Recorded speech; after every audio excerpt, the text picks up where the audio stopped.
Hello guys, magandang umaga. Muli ay welcome po ulit dito sa aking channel. Ayan. Ngayong umaga po ay papakita ko sa inyo yung aking mga ginagawa tuwing umaga kasi di ba po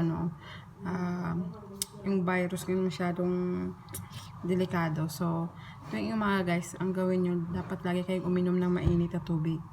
So, ako, start yata siguro mga 4 or 5 days na simula nung nag-ano dito sa amin sa Kuwait.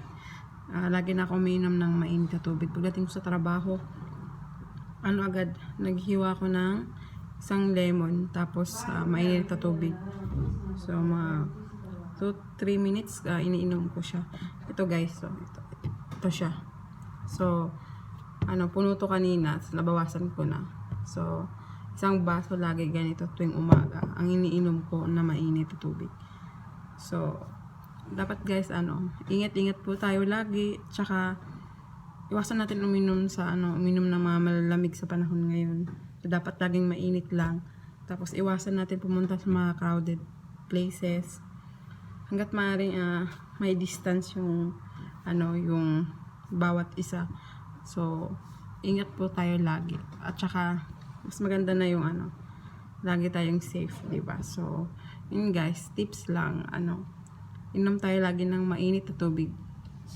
So, kahit sa isang araw, kung kaya mong puro medyo mainit-init lang, yung iinumin mo, mas maganda po, di ba?